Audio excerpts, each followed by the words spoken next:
하나님 말씀 제목은 모든 의를 이루신 예수님입니다. 15절에 보면은 지금은 허락하여라 우리가 이렇게 모든 의를 성취하는 것이 합당하다 라고 이렇게 말씀하셨는데, 모든 의를 이루신 예수님. 우리 성도님들 지난주 제목 기억하고 계십니까? 지난주 제목이 뭐예요? 열처녀 비유 교훈. 그렇죠? 적어도 제목은 까먹지 말아야 돼요. 오늘 제목은 뭐라고요?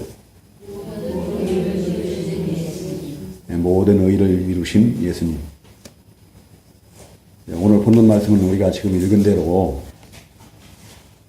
우리 예수님께서 세례 요한에게 세례를 받은 내용의 말씀입니다. 세례 요한은 예수님께서 자신에게 세례를 받기 위해 나오시는 그 예수님을 보고 예수님을 말리죠.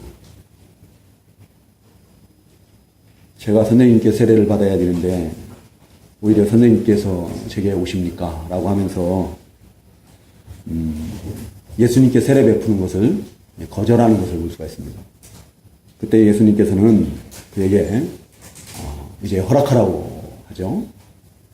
이렇게 우리가 모든 의를 이루는 것이 합당하다라고 이렇게 말씀을 하시고, 이제 우리 주님의 그 말씀에 또 순종해서 세례 요한이 예수님께 세례를 베푸는 거예요. 그리고 예수님께서 세례를 받으시고 물에서 올라오실 때 하늘이 열리고 성령이 비둘기같이 임하고, 또 하늘에서 음성이 들렸는데 이는 내 사랑하는 아들이니 내가 그를 기뻐한다 라고 하는 그런 음성이 들려왔습니다. 오늘 이 보는 말씀을 이제 우리가 증거를 받고 함께 은혜를 나눌 텐데, 우리가 이 말씀을 통해서 이 자리에 계신 우리 성도님들도 우리 주님처럼 하나님의 의를 이루어드리는 그런 삶을 살기를 결심하고 또 힘쓰시고, 그러므로 인해서 또 우리에게도 하늘문이 좀 활짝 열리고 성령 충만하고 그 하나님의 자녀로서의, 하나님의 아들로서의 천국 시민권자로 천국을 상속받을 그런 하나님의 아들로서의 그 구원의 확신을 갖는 우리 성도님들 되시기를 소망하면서 오늘 이 시간 주신 말씀을 함께 은혜 나누려고 합니다. 세례 요한이 먼저 예수님께 그 세례를 베풀기를 거절했는데요. 그 거절한 이유를 통해서 우리가 예수님은 어떠한 분이신가를 다시 한번 이렇게 상고해 볼 수 있는 시간 갖도록 하겠습니다. 여러분들 예수님은 어떤 분이십니까? 라고 하면은 뭐 이 자리에 계신 우리 성도님들 거의 대부분이 잘 아실 거예요. 예수님 어떤 분이신가? 근데 그 바로 앞에, 오늘 본문 바로 앞에 11절, 12절에 보면은 세례 요한이 그 예수님에 대해서 증거하는 말씀이 있어요. 11절, 12절 한번 같이 읽어볼까요? 시작. 나는 너희에게 회개를 위하여 물로 세례를 주지만 내 뒤에 오시는 분은 나보다 더 능력이 더 크셔서 나는 그분의 신발을 들고 다닐 자격도 없다. 그분께서는 너희에게 성령과 불로 세례를 주실 것이다. 그분의 손에 키가 들려 있으니 그분께서 자신의 타작마당을 깨끗하게 하여 알곡은 곳간에 모아들이고 쭉정이는 꺼지지 않는 불로 태우실 것이다. 바로 예수님은 그런 분이라는 거예요. 자기는 회개를 위해서 물로 세례를 주지만 그 뒤에 오시는 분은 능력이 더 크셔서 그 예수님의 신발을 자신이 들고 다닐 자격도 없다. 예수님이 너무나 자기 뒤에 오시는 그 예수님, 이제 세례 요한보다 6개월 늦게 그 사역을, 하나님의 사역을 시작하는 예수님이 자신보다 6개월 늦게 오시지만 그분은 더 크신 분이에요. 크시되 얼마나 더 큰가 하면은 그 세례 요한 자신이 그분의 신을 들고 다니기도 그럴 자격도 없을 만큼 그분은 크신 분이시다. 라고 이렇게 얘기를 하죠. 근데 세례 요한이 당시에 어떤 사람이었는가 하면은, 오늘날로 말하면 세례 요한은 우리나라 제일 큰 교회의 목사님과 같은 그런 적이에요. 세례 요한이 그냥 가만히 있어도 사람들이 어떡합니까? 그 광야에 있는데도 사람들이 막 몰려드는 거예요. 세례 요한에게 몰려들고, 그 세례 요한을 요한복음 1장인가요? 요한복음 1장 몇 절입니까? 거기에 보면은 심지어는 그리스도라고까지도 이렇게 생각을 하는 것을 볼 수가 있어요. 그리스도가 아닌가? 당신이 그리스도냐라고까지 물어볼 정도로 그렇게 따르는 무리가 많고 그 시대에 가장 큰 자였죠. 그 시대에 가장 큰 자였음에도 불구하고 그런 세례 요한이 자기는 그 자신 뒤에 오실 그 예수님의 그 신을 들고 다닐 자격도 없다는 것은 그 예수님의 종이 될 자격도 없다는 얘기예요. 예수님에 대해서 잘 알고 있는 거죠.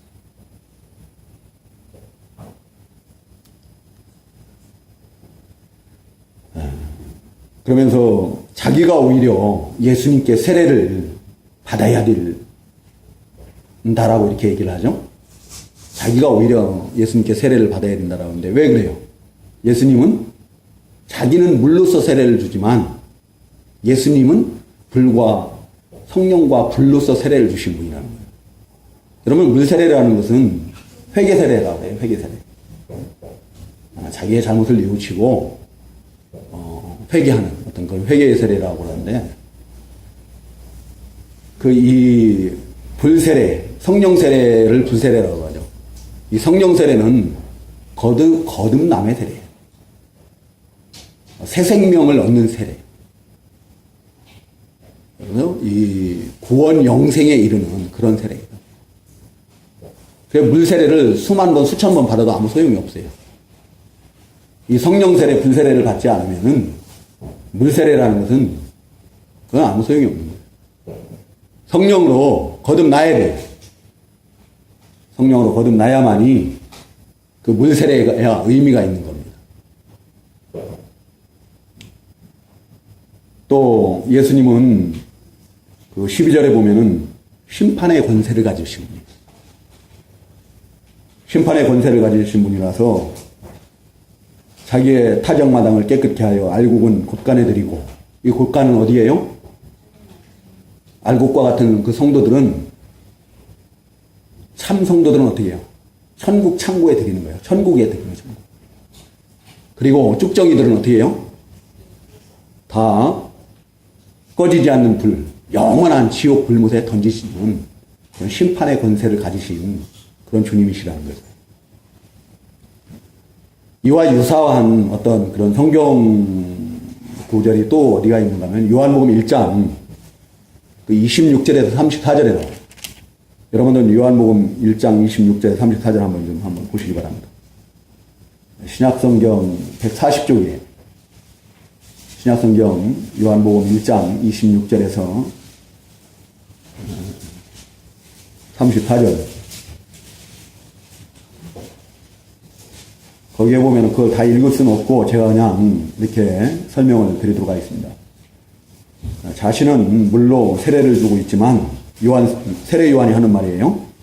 자신은 물로 세례를 주고 있지만 너희 가운데 알지 못하는 한 분이 계신데 그분이 자기 뒤에 오시지만 자신은 그분의 신발끈도 풀어드릴 만한 자격도 없다.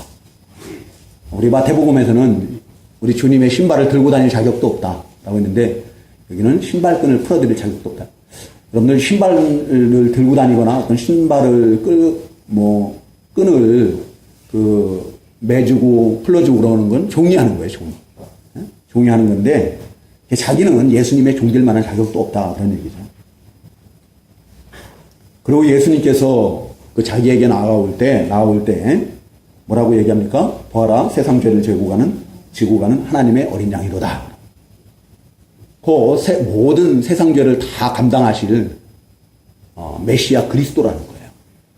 그리스도이심을 선포를 하고, 그리고 예수님이 분명히 자신보다 늦게 태어나셨고 자신보다 늦게 사역을 시작하셨지만 먼저 계신 분이라고 얘기를 해요. 어떻게 늦게 태어나고 늦게 사역을 한 사람이 자신보다 먼저 계신 분이 될 수가 있어요? 왜 그래요? 예수님은 태초에 하나님과 함께 계셨던 근본 하나님이시기 때문에요. 영원하신 분이시기 때문에 영원하신 하나님이심을, 성자 하나님이심을 지금 이야기하고 있는 거예요. 그리고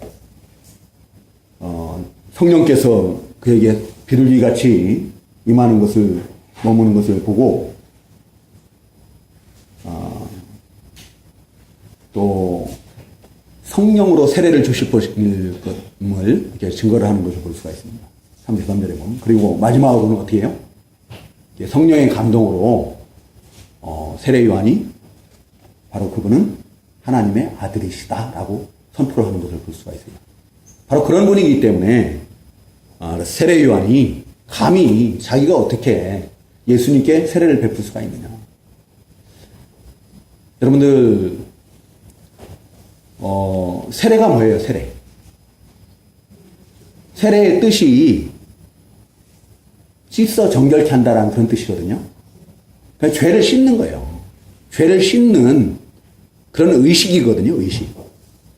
그런 의식인데 예수님에게는 죄가 있어요? 없어요? 죄가 없지요.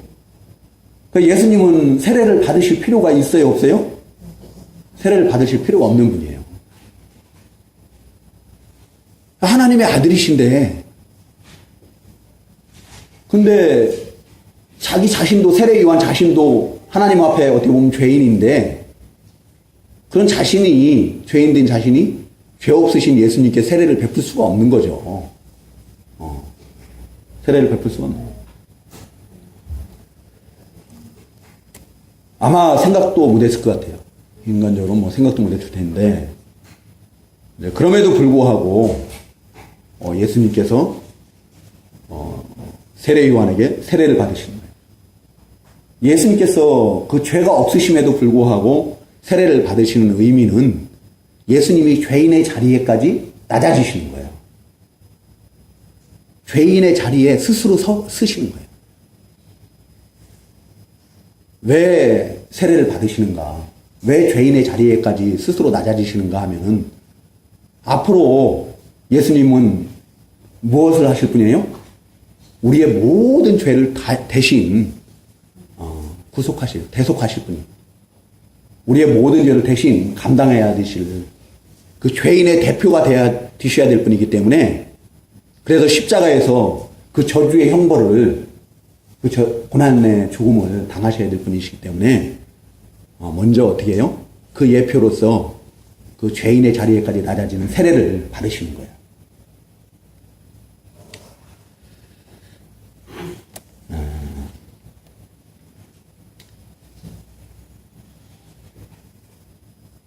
예수님께서 이렇게 세례를 받으신 이유는 뭔가 그러면은 예수님께서 왜 세례를 받으시는가? 세례를 받으신 이유는 뭐 오늘 본문 가운데 아주 정확하게 잘 나와 있습니다. 한마디로 딱 그러면 뭐예요? 세례를 받으신 이유가 뭐예요? 하나님의 의, 모든 의를 이루어 드리기 위해서요. 하나님의 의를 성취하기 위해서. 하나님의 모든 의를 이루어드리기 위해서입니다. 예수님에게 있어서 중요한 것은 예수님 자신이 메시아, 그리스도, 하나님의 아들, 불과 성령으로 세례를 주는 자, 뭐 이런 게 중요한 게 아니에요. 세례 요한은 저 사람은 사람이고, 피조물이고, 죄인이고, 뭐 그런 게 중요한 게 아니고, 지금 하나님의 의를 이루어 드리는 거. 예수님에게 있어서 중요한 것은 뭐냐면은 오직 하나님의 의를 이루어드리는 것, 그게 중요한 거예요. 그래서 우리 주님께서는 이 세상에 오신 겁니다. 그 하나님의 의를 이루어드리기 위해서 이 세상에 그 하늘 영광 보좌를 내려놓으시고 우리와 똑같은 연약한 육신을 입고 오셔서 우리의 모든 연약함을 다 체휼하시고 또 시험도 받으시고 또 고난 받으시고 십자가에서 달려 죽기까지 순종하시는 것을 볼 수가 있습니다.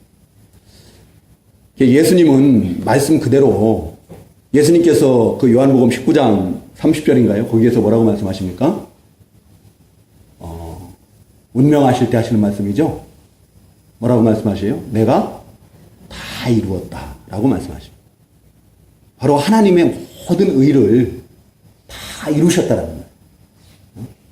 하나님의 모든 의를 다 이루셨다.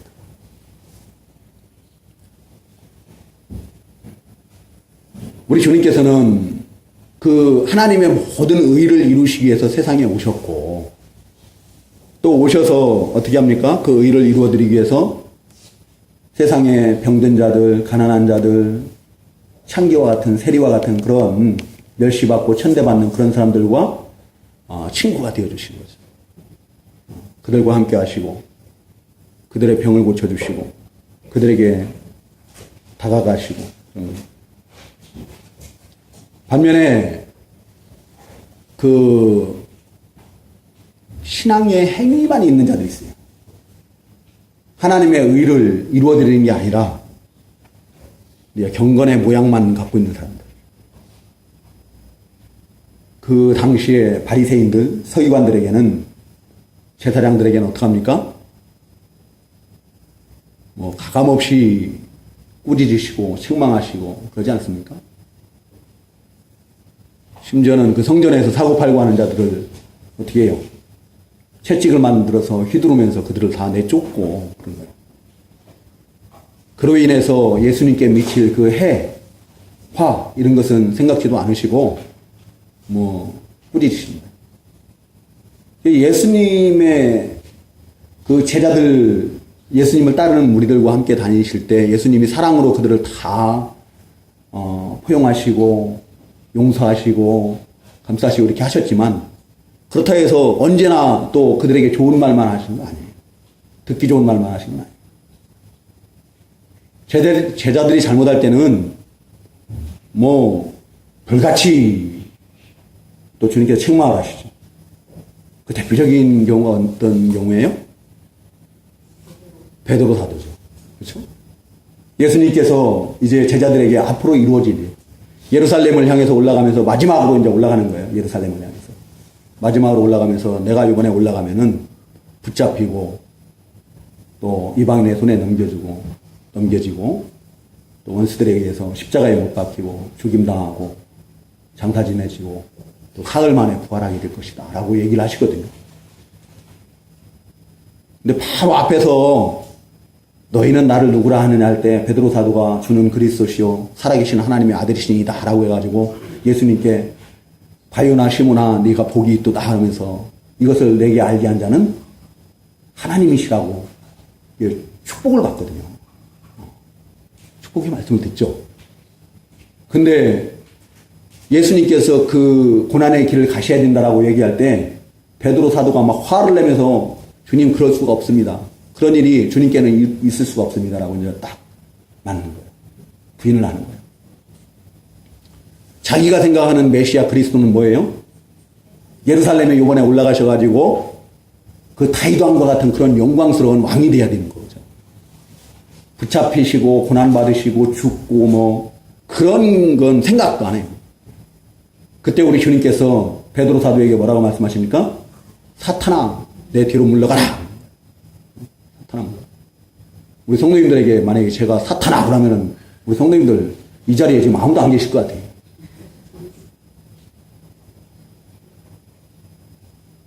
사탄아 내 뒤로 물러가라 하면서 너는 나를 걸려 넘어지게 하는 자로다. 네가 하나님의 일은 생각지 않고 오직 사람의 일만 생각하는도다. 라고 하면서 불같은 병을 하시죠. 책망을 하시죠. 이처럼 우리 주님께서는 항상 하나님의 의를 이루어드리는 그런 삶을 사셨다. 예수님께서는 하나님의 뜻이 아니면 아무것도 행치 않으셨어요. 행할 수가 없다라고 말씀하셨어요. 아버지의 뜻이 아니면 행할 수가 없다. 또 요한복음 5장 19절에 나오는 것 같아요. 아무것도 행할 수가 없는.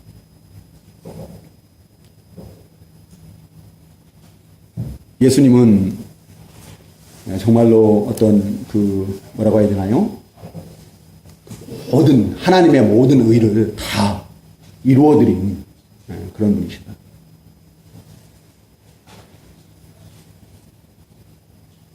그래서 예수님이 돌아가실 때 그 한편 강도가 뭐라고 합니까?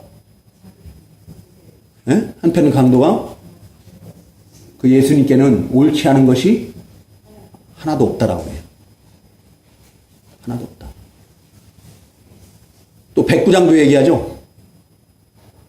그 예수님이 십자가에서 못 박혀 죽으시는 그 과정들을 쭉 지켜봤던 백부장이 뭐라고 말을 해요? 이 사람은 정말로 의인이라고 고백을 하는 것을 볼 수가 있어요. 로마서 3장 21절인가 거기에 보면 그래서 예수님을 가리켜서 바울 사도는 또 다른 의라고 그래요. 의. 온전히 하나님의 의를 온전히 이루어드리신 분이시기 때문에 의로우신, 옳지 않은 것이 하나도 없으신 분. 그 한편 강도가 고백한 것처럼, 그 백부장이 고백한 것처럼 온전한 의인이에요. 그래서 또 다른 의. 또 다른 의라고 했는데 그 앞에 뭐가 의냐면 하나님의 말씀, 율법이 의예요. 율법이 의인데 바로 율법 외에 또 다른 의를 세상에 보내셨다라고 이렇게 증거하는 것을 볼 수가 있어요. 예수님이 곧 의예요. 그래서 우리가 의롭게 되는 것은 이제 그 의로우신 예수 그리스도를 믿음으로 말미암아서 의롭게 되는 거죠. 의인이라는 그런 신분을 갖게 되는 거예요.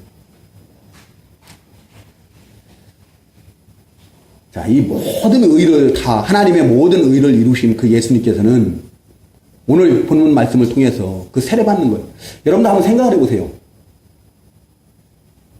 죄가 없으신 하나님의 아들이 그 피조물인 그 인간에게 세례를 받는 거예요.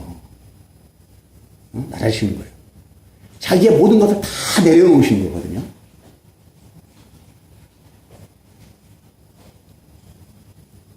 왜 그러셨겠어요? 하나님의 의를 이루어드리는 것을 우리에게 보여주시는 거예요. 하나님의 의는 이렇게 이루어드립니다. 자기의 모든 것을 다 내려놔야 된다는 거예요. 우리에게 본을 보여주시기 위해서 친히 그 하나님의 의를 이루어드리기 위해서 세례를 받으시고 또 의에 대해서 많이 교훈을 하시죠. 우리 주님께서.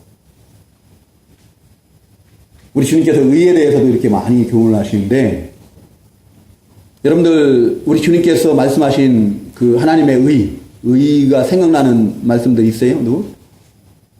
네? 가장 생각이 많이 나는 말씀이 어떤 거예요? 우리 주님께서 뭐라고 말씀하실? 너희는 먼저 그의 나라와 뭐를 구하라 그래요? 의를 구하라 그래요. 그러면 이 모든 것을 너희에게 더하시리라. 하나님의 나라와 뭐를 구하라고요? 의를 구하라, 의. 하나님의 나라를 구하고 하나님의 의를 구하라는 거예요.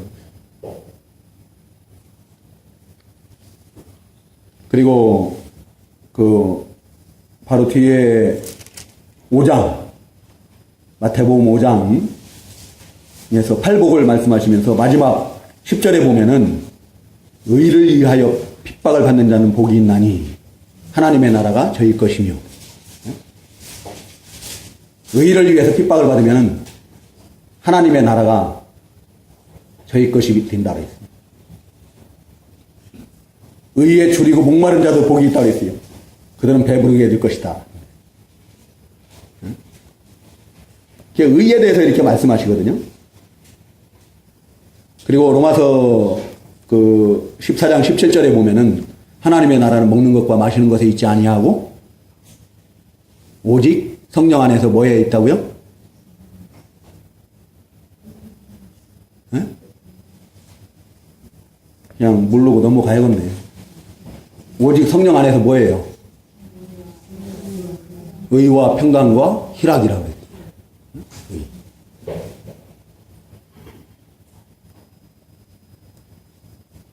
빛의 열매가 뭐예요?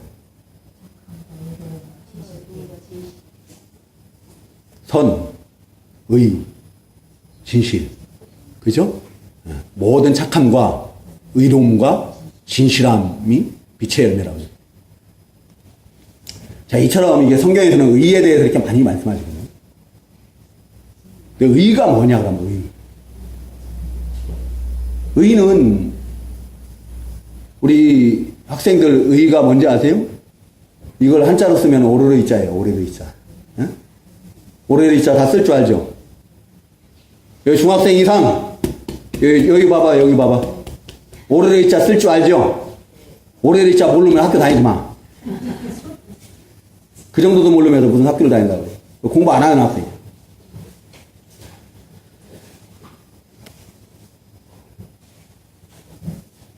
옳은 것이 의예요, 옳은 거.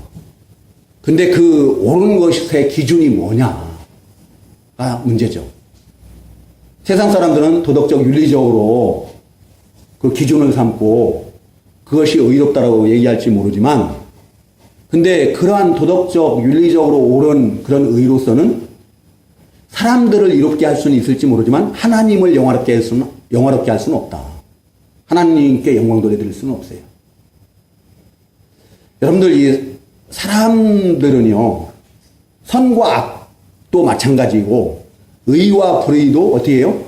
자기들의 이해 관계에 따라서 그 기준이 달라져요.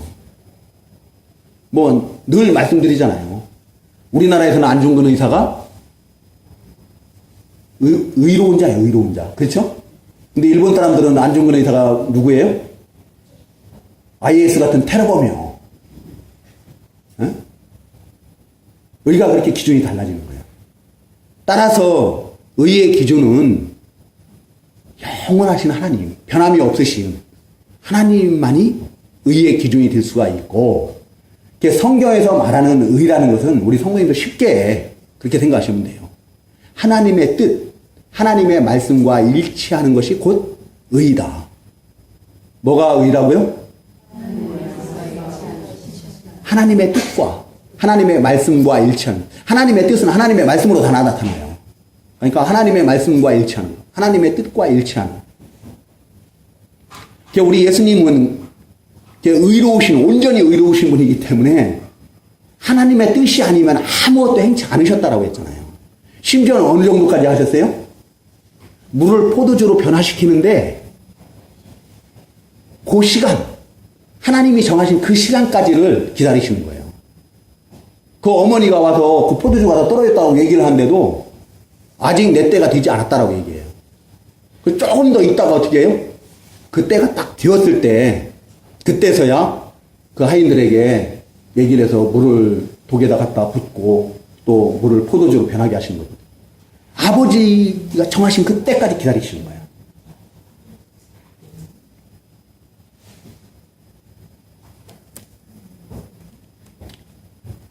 그래야 그 하나님의 뜻에, 하나님의 말씀에 온전히 일치하는 그런 의라야 우리 하나님을 기쁘시게 해드릴 수 있고, 하나님께 영광이 될 수 있고, 하나님을 영화롭게 해드릴 수 있다.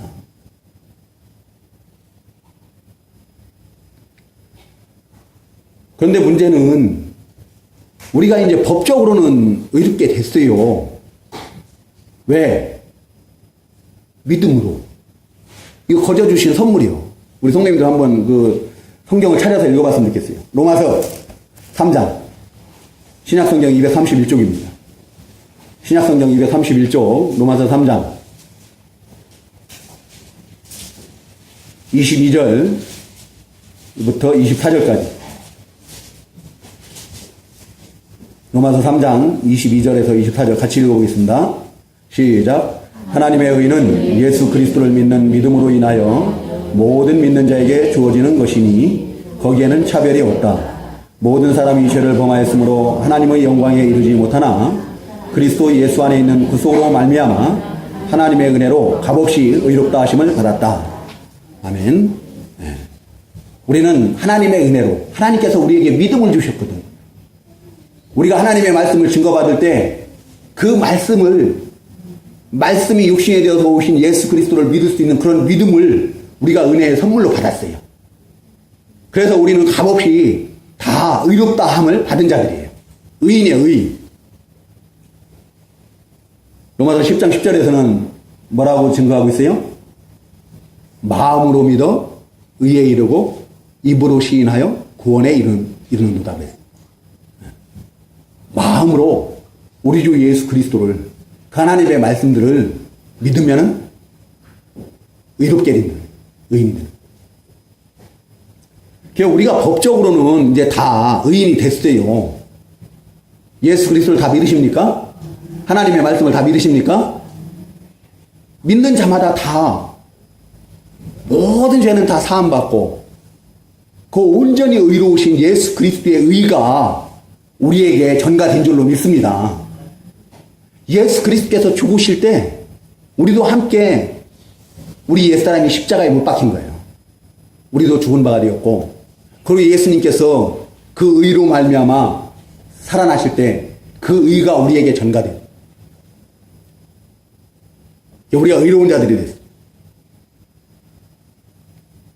근데 우리가 법적으로는 분명히 의인인데 그래서 더 이상 로마서 8장 1절에서는 결코 정죄함이 없다라고 이렇게 말씀을 하시는데 문제는 우리가 지금 이 세상에 사는 동안에 우리 주님처럼 그 모든 의를 이루어드리는 삶을 살고 있는가 그게 문제인 거죠. 그렇죠? 우리를 의롭다 하시고 그 다음에는 우리를 의롭다 하시는 우리로 하여금 우리도 의로운 삶을 살게 하시기 위해서 우리 주님께서 친히 다 본을 보여주신 거거든요. 그런데 오늘날 우리들은 그러한 삶을 살지 못하는 거 이게 문제인 거예요. 한번 생각을 해보세요.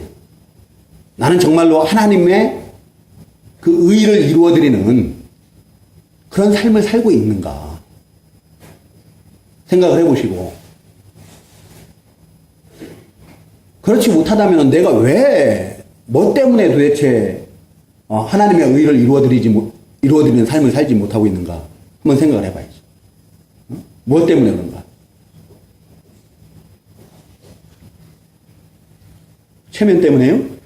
우리 성도님들 나가셔서 혹시 지나가는 사람 붙잡고 예수 믿으세요 해보신 적 있으세요?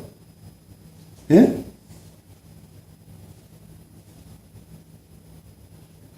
성경에서는 분명히 너희는 모든 족속으로 제자를 삼아서 아버지와 아들과 성령의 이름으로 세례를 주고 내가 너희에게 분부한 것들을 가르쳐 지키게 하라 라고 이렇게 말씀하셨거든요. 이거 복음을 전해야 되는 거예요. 근데 왜 안 하시죠? 안 하는 이유가 뭐예요? 예? 안 하는 이유가 뭐예요?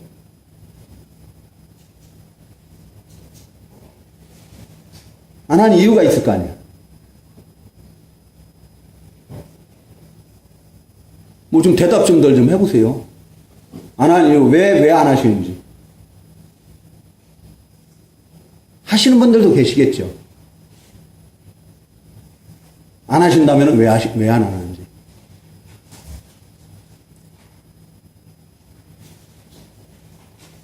그 상대방에게 욕먹기 싫죠? 상대방이 나한테 싫은 소리 하는 거, 그 독사 같은 눈으로, 나를 경멸하는 눈으로 쳐다보는 거, 이런 게 싫죠?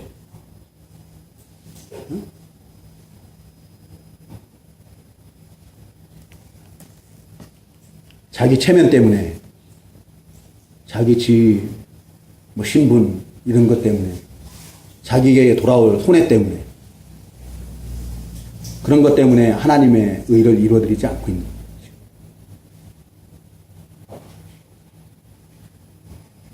심지어는 뭐 때문에 하나님의 의를 못 이루어드리고 있는가 하면은 자기 육신의 일락 때문에, 내 안위 때문에, 그냥 내 한 몸 편안하고, 나 하나 즐겁자, 그것 때문에, 그 육체의 소욕 따라 사는 것 때문에 하나님의 의를 못 이루어드려요. 제 말이 틀렸으면 틀렸다고 얘기하세요. 목사님, 그건 아닌 것 같은데요. 나중에 말씀하세요. 이? 아니면 아니라고 말씀하세요.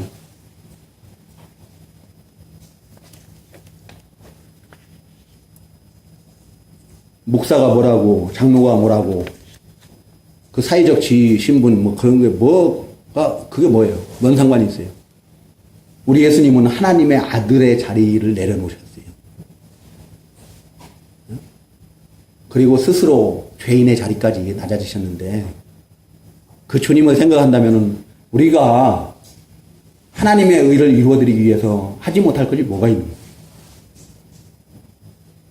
예수님은 목숨까지 내어놓으셨는데, 우리는 우리 하나님의 의를 위해서 뭐를 어떻게 하실래요?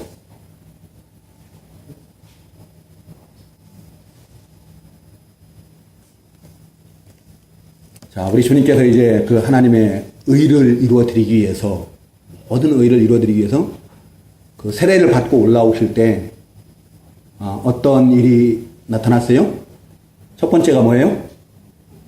하늘이 열렸다. 두 번째는 성령이 비둘기같이 임하고, 세 번째는 하늘로부터 음성이 들렸는데, 이는 내 사랑하는 아들이요 내 기뻐하는 자로다 라는 그런 음성이 들려왔어요. 자, 하늘이 열렸다. 하늘이. 이 자리에 계신 우리 성도님들에게도 또 저에게도 이런 하나님의 은혜가 좀 임했으면 좋겠습니다. 하늘문이 쫙 열리는. 여러분들 그 하늘이 열린 걸 본 사람이 있죠? 누가 봤어요? 스데반 집사가 봤어요. 스데반 집사가 예수 그리스도에 대해서 막 증거를 하는 거예요. 설교를 하는 거예요. 졸려요? 이 시간에 졸리면 안 되는데 이따 점심 먹고 졸아야지. 자, 이 스데반 집사가 설교를 하는 거예요. 근데 스데반 집사의 설교를 들으면서 막 이를 갈아, 사람들이. 그리고 돌로 쳐 죽이려고 해요. 이제 돌로 맞아 죽어야 돼. 근데 스데반 집사의 얼굴은 천사의 얼굴이고, 그리고 눈을 들어서 하늘을 보는데 하늘이 열리는 거예요. 그리고 하나님의 영광, 그 옆에서 계신 우리 주님을 보게 되는 거죠. 그러면 뭐라고 합니까? 보라, 내가 하늘이 열리고 인자가 하나님 우편에 서 계신 것을 본다 라고 이렇게 얘기하죠. 이 스데반 집사가 하나님의 의를 이루어드릴 때 하늘이 열려요. 여러분들 요한계시록 3장 그 7절에서 9절에 보면은 그 빌라델비아 교회가 나옵니다. 그죠? 근데 빌라델비아 교회에 보내는 그 편지에 보면은 그들 앞에 그 문을 열어두셨다고 했어요. 하늘문을 열어두신 거예요. 왜 그들에게 그 문을 열어두셨어요? 그 문은 하늘문이에요. 그리스도께서 한번 닫으면 열을 자가 없고, 열면은 닫을 자가 없는 그런 문이라고 그랬어요. 그 하늘문인 거예요. 그 하늘문을 빌라델비아 교회 성도들 앞에 열어두셨다 했는데, 왜 열어두셨어요? 그들이 적은 능력을 가지고도 뭐를 했어요? 주님의 말씀을 지키고 또 주님의 이름을 부인하지 않았다. 주님의 이름을 부인하지 않는다. 그럴 때 그들 앞에 하늘문이 열리게 하셨고, 또 신명기 28장 12절에 보면은 여호와께서 너희를 위해 아름다운 보고를, 곧 하늘 창고를 열어두셨다. 그래서 내 땅에 철을 따라서 비를 내리시며 내 손으로 하는 모든 일에 복을 주실 것이다 라고 이렇게 말씀하시거든요. 그래서 남에게 꾸어질지언정 꾸지 않게 하신다라고 이렇게 말씀하셔요. 근데 어떻게 하면 하나님의 의를 이루어드리면, 하나님의 말씀, 하나님의 뜻에 일치하는 그런 우리가 삶을 살면 그렇게 하신다는 거예요. 그 앞에 우리 성도님들 신명기 28장은 14절까지는 뭐예요? 복에 대해서, 하나님의 말씀, 하나님의 명령, 그 하나님의 뜻을 순종하는 자에게 주실 복에 대해서 말씀하시고, 15절부터 마지막 절까지는 그것을 어기는 자들에게 임할 하나님의 저주의 형벌들이 기록이 되고 있어요. 읽어보셨죠, 다? 네? 다 읽어보셨어요? 혹시 14절까지만 딱 읽고 그냥 건너뛰신 거 아니에요? 우리가 하나님의 말씀을 듣고 그 말씀에 합당한, 일치하는 그런 삶을 살 때 하나님께서 하늘 보고를 열으신다. 하늘 문을 열어줍니다.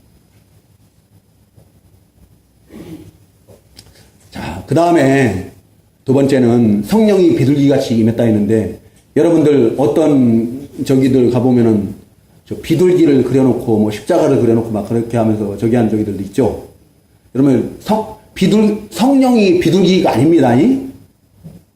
성령이 비둘기가 아니에요.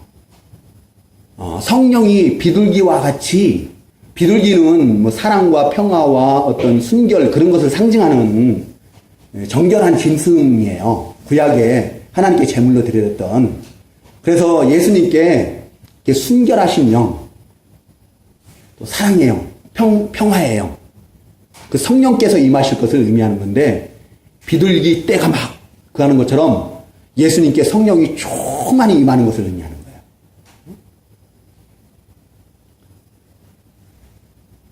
거예요. 성령께서 충만히 하나님의 의를 이루어드리기 위해서 세례를 받고 물에서 올라오실 때 그 성령 충만함을 입으시는 거예요. 우리가 지난주에도 증거를 받았지만 그 사도들이 우리 주님의 말씀에 순종해서 예루살렘을 떠나지 않고 열흘 동안 마음을 합해서 전심으로 기도할 때 보혜사 성령께서 임하시고 그들이 성령 충만함을 입고 복음 사역을 감당했다고 했어요. 그렇죠? 마찬가지예요. 오늘날 우리 성도님들이 우리가 하나님의 의를 이루어 드릴 때, 하나님의 뜻에, 하나님의 말씀에 일치하는 그런 삶, 그 의를 이루어 드리는 그런 삶을 살 때 우리에게 성령 충만함이 임하는 줄 믿습니다. 우리가 성령 충만케 됩니다. 성령의 능력을 입니다. 성령의 능력, 성령께서 주신 지혜, 또 성령의 모든 열매들, 사랑과 희락과 또 뭐가 있어요?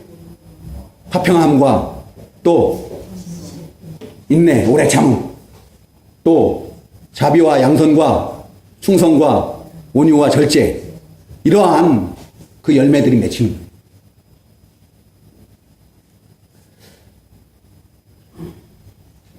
그리고 세 번째로는 하나님의 음성이 들리는데, 어떤 음성이 들렸다 했어요?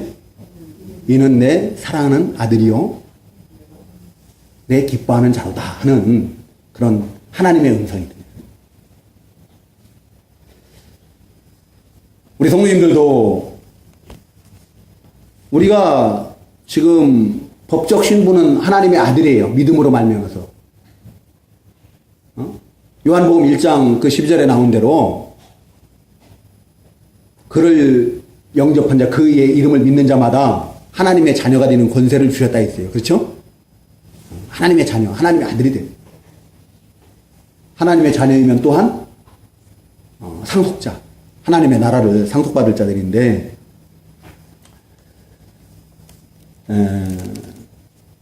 우리가 이 마태복음 17장 5절인가요? 거기에도 보면 변화산에서 제자들이 그런 음성을 듣죠. 예수님을 가리켜서 이는 내 사랑하는 자요, 내 기뻐하는 자로다라고 하면서 너희가 그의 말을 들어라 라고 이렇게 하시는 말씀을 듣게 됩니다. 근데 이 자리에 계신 우리 성도님들도 우리가 하나님의 의를 이루어드리는 그런 삶을 살 때 우리에게 내가 하나님의 아들인 확신이 충만케 되는 거예요. 하나님의 자녀, 천국을 상속받을 자로서의 그 하나님의 아들님의 그 확신이 차고 넘치는 거예요. 충만케 되는 거예요. 저한테 와서 저 구원 받았나요? 못 받았나요? 그런 얘기들 물어보지 마세요.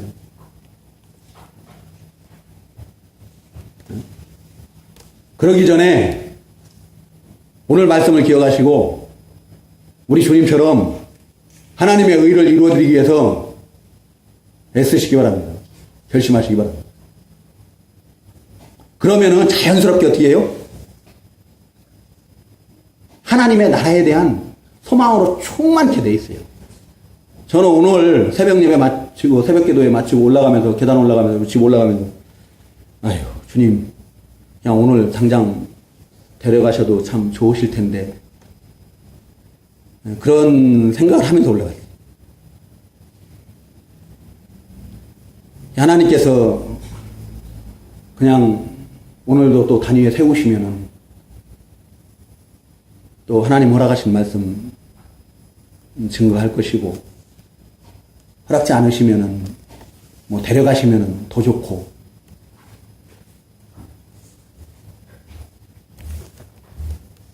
여러분들 그 구원에 대한 확신으로 좀 충만했으면 좋겠어요.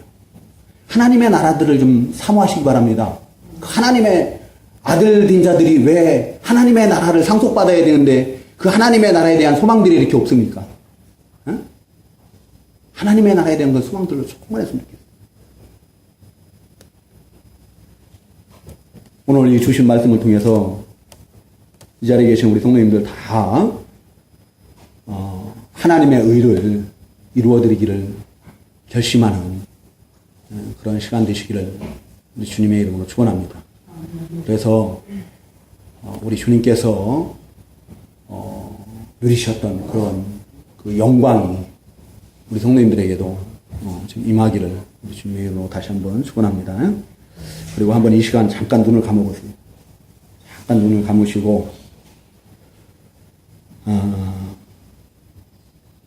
나를 좀 돌아보는 시간들을 가져보시기 바랍니다. 나는 과연 얼마나 하나님의 의를 이루어드리기 위해서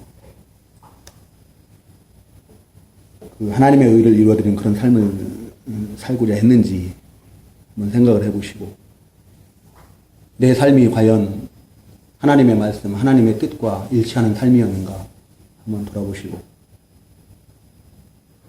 우리 주님께서는 그 우리 주님의 하나님의 보내신 분의 의를 이루어드리기 위해서